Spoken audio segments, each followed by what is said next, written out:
আবহাওয়ার খবর জানতে চলে যাচ্ছি সহকর্মী শাহানুরের কাছে। শাহানুর, আজকের আবহাওয়া নিয়ে আপনার কাছে কি তথ্য রয়েছে, জানাবেন আমাদের। ধন্যবাদ রাজিউর আপনাকে। দর্শক, এই মুহূর্তে আজকের আবহাওয়ার সর্বশেষ খবর জানাবো আপনাদেরকে। আজ 1 ফেব্রুয়ারি 2026। মৌসুমের স্বাভাবিক লঘুচাপটি বর্তমানে দক্ষিণ বঙ্গোপসাগরে অবস্থান করছে। এর একটি বর্ধিতাংশ উত্তর পূর্ব বঙ্গোপসাগর পর্যন্ত বিস্তৃত রয়েছে।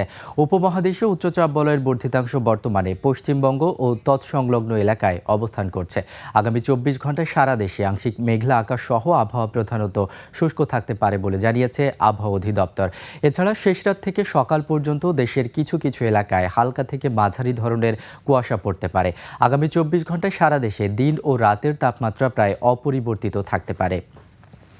দর্শক, এই মুহূর্তে রাজধানী ঢাকা সহ দেশের বিভিন্ন স্থানের তাপমাত্রাগুলো যদি আপনাদের বলি, তাহলে প্রথমেই দেখতে পাচ্ছি রাজধানী ঢাকার এই মুহূর্তের গড় তাপমাত্রা রয়েছে 19 ডিগ্রি সেলসিয়াস, কুমিল্লার তাপমাত্রা রয়েছে 19 ডিগ্রি সেলসিয়াস, চট্টগ্রামের এই মুহূর্তে তাপমাত্রা দেখতে পাচ্ছি 20 ডিগ্রি সেলসিয়াস, বরিশালের তাপমাত্রা রয়েছে 19 ডিগ্রি সেলসিয়াস, খুলনার তাপমাত্রা রয়েছে 19 ডিগ্রি সেলসিয়াস, সিলেটের এই মুহূর্তে তাপমাত্রা দেখতে পাচ্ছি 18 ডিগ্রি সেলসিয়াস, ময়মনসিংহের তাপমাত্রা 18 ডিগ্রি সেলসিয়াস, রংপুরের তাপমাত্রা রয়েছে 17 ডিগ্রি সেলসিয়াস এবং সবশেষ দেখতে পাচ্ছি রাজশাহীর তাপমাত্রা রয়েছে 16 ডিগ্রি সেলসিয়াস।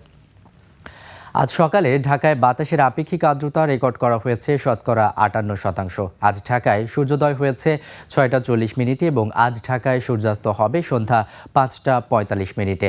দর্শক, এই ছিল আমার কাছে আজকের আবহাওয়ার সর্বশেষ তথ্য। চলে যাচ্ছি রাজিউরের কাছে। রাজিউর।